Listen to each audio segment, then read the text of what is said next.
Wow. Okay. Almost everybody. What frustrates me as a businessman is our priorities in Washington. Why is it that right now we've got Washington's focus on, all of you can respond to the global warming issue, the Kyoto Protocol, the carbon emissions, the EPA regulations, the stimulus package. How many jobs did that create? How many did that help to create? Because I'm not looking for public sector jobs. I'm talking about private sector. Where are our priorities in Congress to try to deal with the private sector? Because that's what I think we should be doing. Even the stimulus package was $787 billion. Only 20% of that went for bricks and mortar. And Roger knows from the construction industry, if you want to put people to work, when you do it, bricks and mortar will get people back to work a lot faster than some of the other programs that they were doing through the stimulus package. That's where I thought we were going to see a focus, but we didn't. So I don't know about you, but I just think the first things first, get our people in West Virginia back to work. Then we can start addressing some of these other issues that are ideologically driven for whatever reason. But you don't start pushing your ideologues until you get the people back to work that want to work. To be able to have bread on the table, take care of their children, for clothing, get through the utilities of the winter, but get our people back to work. So what we talk about primarily is the economy, the jobs and the creation of that. Just some background for you to understand some of the dynamics of what's going on out there. I don't know whether you all realize that we have, in the private sector today in West Virginia, we have fewer people working in the private sector today than we had 10 years ago. But we have more people in the public sector. And now go on. 52% of all the spending in West Virginia is being spent through the government, controlled by the government. 52%. It's not the private sector.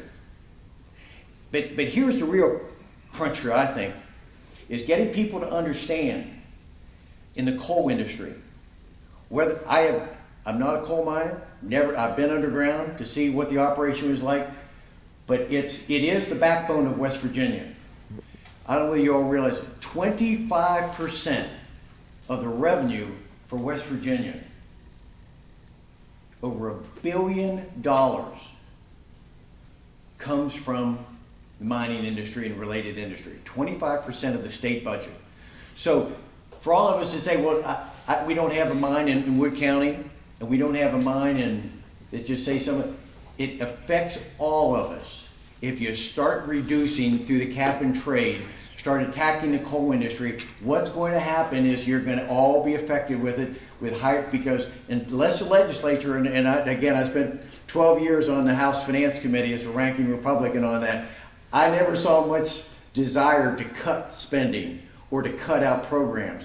So if this cap and trade issue happens, then we're going to see an attack even greater than we're seeing right now on our coal industry, this war on coal, and we're going to see higher utility bills. They've projected 38,500 lost jobs in West Virginia as a result of cap and trade. And what will happen if you do that?